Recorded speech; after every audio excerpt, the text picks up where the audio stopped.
आज का टॉपिक है एल्काइन। तो एल्काइन का पहले बेसिक कंसेप्ट आप लोग समझ लीजिए। किसी को पढ़ नहीं ना है कल वाला क्लास में? नहीं। किसी को पढ़ नहीं है कल वाला क्लास में? कल आपको एल्किन में पढ़ाया गया था और उसका रिव्यू भी कर लेते हैं। देखो, और हम एल्किन की बात पर गौर करें तो इसमें नॉर्मली फार्मूला था, पहले एल्किन में बताते हैं आपको, CnH2n अब प्लस हो जाएगा 2, तो ये हो जाएगा आपका एल्किन का, क्या हो जाएगा? और एल्किन को इसका नामकरण करते थे, जैसे हम लोग जुड़ते थे एन, क्या जुड़ते थे? एन। और इसमें होता है सिंगल बॉन्ड, क्या होता था? सिंगल बॉन्ड होता था। और जबकि कल हम लोग कल के क्लास में देखे थे CnH2n, तो ये क्या होगा? एल्किन का, क्या हो जाएगा? एल्किन का। और एल्किन का नाम कौन करते हो, इसका थोड़ा सा हम लोग एडवांस कॉन्सेप्ट समझे थे कि इसको एल्किन से हम लोग नामकरण करते थे। और नॉर्मली अगर 10th क्लास के व्यू से बात करें तो आप इसमें हम लोग खाली इन जोड़ दीजिएगा तो हो जाएगा। IPSC नाम के तहत ये आपका जो टॉपिक बताया गया है 10th लेवल और 11th को ध्यान में रखकर बताया गया है। सब कुछ इसमें समझ सकते हैं, इसमें कोई हार्ड लैंग्वेज इस्तेमाल नहीं किया गया है, ठीक है? आप लोग भी बताया गया है। तो आज हम लोग बात करेंगे एल्काइन के बारे में। क्या करेंगे हम लोग? एल्काइन का। एल्काइन का जो फार्मूला होता है, पहले हम लोग बॉन्ड पर गौर करेंगे, पूरा बेसिक बातें पर। पहले तो इसमें कार्बन और कार्बन के बीच ट्रिपल बॉन्ड होते हैं। कितने बॉन्ड होते हैं? ट्रिपल बॉन्ड होते हैं। पता है, इसी ट्रिपल बॉन्ड के कारण इसको हम लोग एसिटिली बोलते हैं। क्या बोलते हैं? एसिटिली बोलते हैं। क्या बोलते हैं? एसिटिली बोलते हैं। ये आपको बहुत एंशिएंट में इसका जिक्र कम मिला होगा। ये बेसिक बातें हैं जो बहुत कम बुक में से मिलता है। अब बात करेंगे इनकी जो संकरण अवस्था है sp होता है। क्या हो जाएगा? संकरण अवस्था sp होता है। अवस्था का मतलब होता है कि जो संरचना होता है कार्बन का और हाइड्रोजन के जुड़ने का प्रक्रिया है वो होता है। उसमें आपको sp2, इसके पहले sp3 मिला था एल्केन में, हाँ, और sp2 में sp2 कल मिला था आपको, आज मिलेगा sp मिलेगा। एक जुड़ने की प्रक्रिया था, आपको बताया गया है sp, sp2, sp3 इस संरचना को शो करता है। आगे हम गौर करेंगे इसका जो फार्मूला होगा CnH2n-2, क्या होगा? CnH2n-2। हम मुझे नहीं लगता कि आपको बताना पड़ेगा कि सर n का डिनोट करता है। n डिनोट करता है number of carbon, number of carbon, कि कितना कंपाउंड में कार्बन जुड़ा है और कितना रिएक्शन किया है। आगे हम लोग गौर करेंगे इसका प्रथम सदस्य, इसका प्रथम सदस्य एथीन कहलाता है। क्या कहता है? एथाइन। इसको एक और नाम बोलते हैं एसिटिलीन। क्या बोलते हैं? एसिटिलीन इसका प्रथम सदस्य होते हैं। तो आपको मालूम होगा सर, यानी कि जब एल्काइन का प्रथम सदस्य ये होगा तो एल्किन का प्रथम सदस्य कौन होगा? तो एल्किन का प्रथम सदस्य होगा एथीन। क्या होगा? एथीन, याद रखिएगा। क्या होगा? एथीन होगा। तो फिर सर एल्केन का प्रथम सदस्य कौन हो जाएगा? मेथेन। क्या हो जाएगा? याद रखिएगा। और कोई आपसे पूछ दे एल्केन का प्रथम सदस्य तो कहिएगा मेथेन। आज जब एल्किन का प्रथम सदस्य कोई कह दे तो आप कहिएगा एथीन। आज जब कोई आपको एल्काइन का प्रथम सदस्य कहे तो कहेगा एसिटिलीन। क्या कहेगा? एसिटिलीन। अब फिर सुनिए, अब तो माइंड में बढ़ गया बढ़िया से कि कार्बन कार्बन के बीच में सिंगल बॉन्ड आएगा तो एल्केन होगा, कार्बन कार्बन बीच में डबल बॉन्ड आएगा तो अब बताओ ना, क्या एल्किन में चाहे एल्काइन में एक कार्बन कभी आएगा? कबो नहीं आएगा। हमेशा कार्बन 2 ही तक लेना है। तो कार्बन 2 गो का आएगा तो बॉन्ड 2 होगा तो होगा एथीन। और कार्बन 3 गो, कार्बन कार्बन में जो 3 गो बंधन आएगा तो अब क्या होगा? एल्काइन होगा। उसी बारे में पढ़ रहे थे। अब बात करते हैं कार्बन और कार्बन के बीच जो 3 गो बंधन होता है उनमें एगो सिग्मा बंधन मिलेगा और 2 गो पाई बंधन मिलेगा। कोई पूछ देगा आपसे कि ये बता दो एल्काइन में पाई बॉन्ड कब होता है? 1 गो, 2 गो, 3 गो, 4 गो। तो हमेशा देखिएगा 2 गो। कब गो? 2 गो। आगे गौर करते हैं। अब इसको इस कार्बन और कार्बन जो ट्रिपल बॉन्ड होता है इस बंधन कहते हैं एसिटिलिक, एसिटिलिक बंधन कहते हैं। क्या बोलते हैं? एसिटिलिक बंधन कहते हैं। आगे देखिएगा, इस बंधन का जो एंथैल्पी होता है, बंधन एंथैल्पी, इसको ऊर्जा एक एनर्जी टाइप का होता है 823 किलो जूल पर मोल, यानी एक मोल में कितना एनर्जी होता है? 823। कितना हो जाएगा? 823। आगे देखिएगा, इस एंथैल्पी एक एनर्जी होता है, कार्बन का भी जो तोड़ने का एक एनर्जी होता है। अब इसका लंबाई देखिएगा, इसका लंबाई हो जाता है 120 pm पिकोमीटर होता है। जबकि कार्बन और हाइड्रोजन के बीच में बंधन दूरी की बात बोलते हैं तो 1.06 अंगस्टन या 106 पिकोमीटर आप लोग बोल सकते हैं।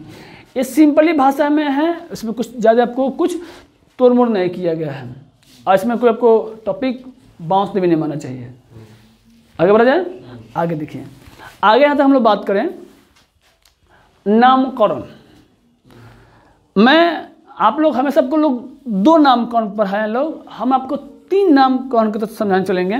पहला होता है साधारण नाम। क्या मिलेगा? साधारण नाम। साधारण नाम गौर कीजिएगा, मान लीजिए कि मैंने लिया CH3C, फिर डबल बॉन्ड CH, हो गया।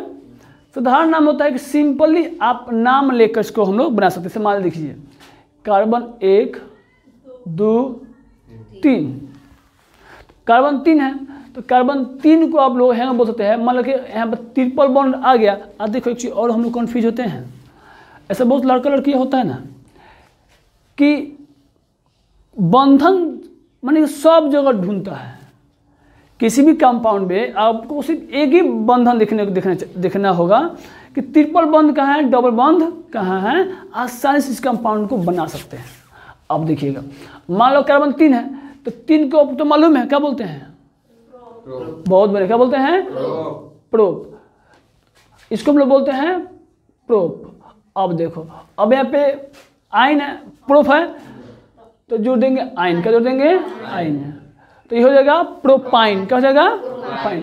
ये हो जाएगा प्रोपाइन। क्या हो जाएगा? प्रोपाइन। तो ये हुआ साधारण नाम। लेकिन सर व्युत्पन्न नाम से बहुत मुश्किल है। देखो व्युत्पन्न नाम के एक गौर कीजिएगा, पहले ये ढूंढिएगा काना के बीच कहवा पर ट्रिपल बॉन्ड है। बस जाना के कभी भी बंधन रहेगा कार्बन बंधन तो कार्बन द्विपन होगा, दोनों कार्बन होगा। अब बस उसको बोल दीजिएगा एसिटिलीन। क्या बोल दीजिएगा? देखो कार्बन 2 है, एक हाइड्रोजन है, इसे क्या बोलते हैं? अब बाकी जो भी जुड़ा होगा कार्बन को जोड़ के एथिल मेथिल प्रोपिल जोड़ के बना दीजिएगा। एग्जाम्पल तो पर देखो, इसे मान लीजिए मैंने लिया CH3 CH2 और ना CH, और मैं फिर क्या लिया? ट्रिपल बॉन्ड और लिया CH, लिया ना। तो आपको पकड़नी है बस है एक टॉपिक, एसिटिलीन हो गई तो इसको बोल दीजिएगा मेथिल। क्या बोलिएगा? एसिटिलीन। क्या जोड़ दीजिएगा? मेथिल। बस समझ में आया? ये हो गया व्युत्पन्न। व्युत्पन्न का मतलब होता है कि उत्पन्न होना। कहना नॉर्मल यही होता है। अब समझो, अब सर लाफड़ा है में होता है सर, बड़ा मुश्किल होता है में तो IPC में।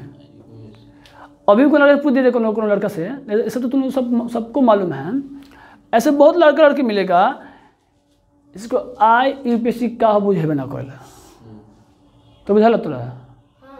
बोल तो फुल फॉर्म। हाँ, international union pure applied chemistry. International union of pure applied chemistry. लड़के सब तेज होती है सब, लेकिन बेवकूफ़ हरकत करती है सब।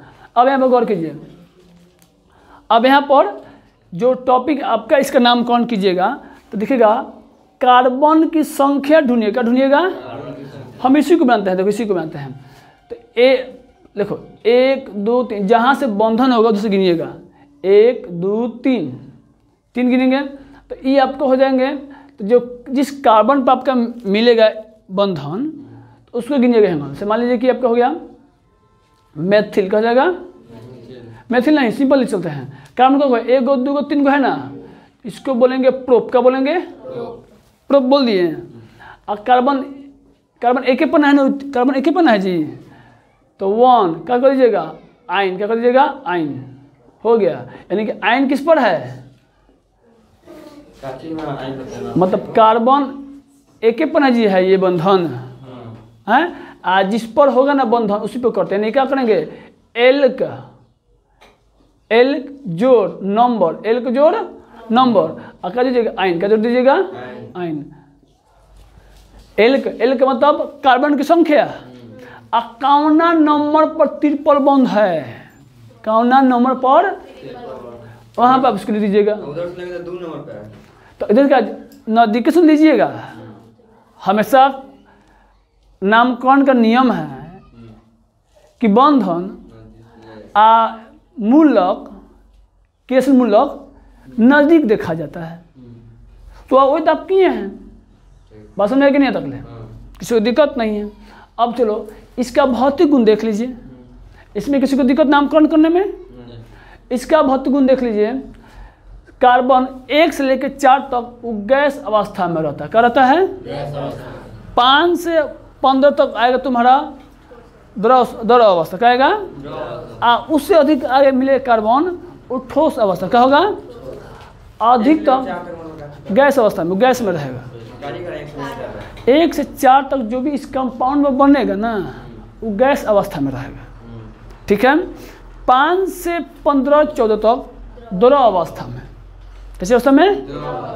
आज जब उससे भी अधिक कार्बन मिलता है, जुड़ता है, तो आपका होगा ठोस अवस्था।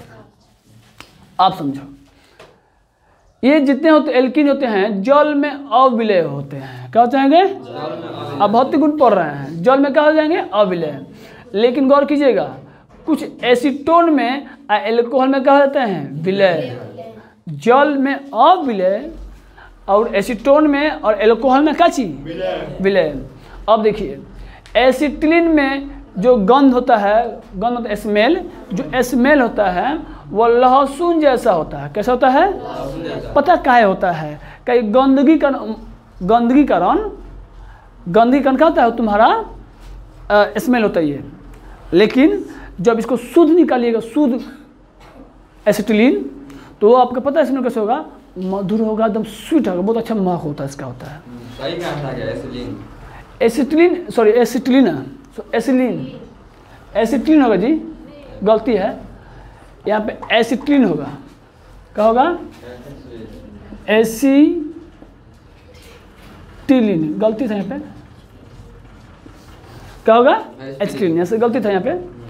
ठीक है। हाँ, तो ये होगा टॉपिक। फिर से हम लोग एक बार एल्कीन एल्काइन के बारे में समझ लेते हैं। एल्कीन का फार्मूला CnH2n, एल्काइन का सॉरी CnH2n, N ये हो जाएगा तुम्हारा एल्कीन का, आई होगा CnH2n + 2, ये हो जाएगा एल्केन का। ठीक है। और ये रहा तीनों कंपाउंड आपके बारे में बता गया। देखो जब आप इसको शुद्ध रूप से प्राप्त कीजिएगा, जहाँ से प्राप्त कीजिएगा, वहाँ का पहला ही जो स्मेल होता है ना, गंध जैसा पहला, तो पहला स्मेल उसमें लहसुन मिला होता है, तो उस समय तो आपका लहसुन जैसा रहेगा। लेकिन जब इसको बनने से रासायनिक प्रक्रिया द्वारा छान लीजिएगा, एकदम अलग कीजिएगा शुद्ध, किसी में कुछ मिलावट नहीं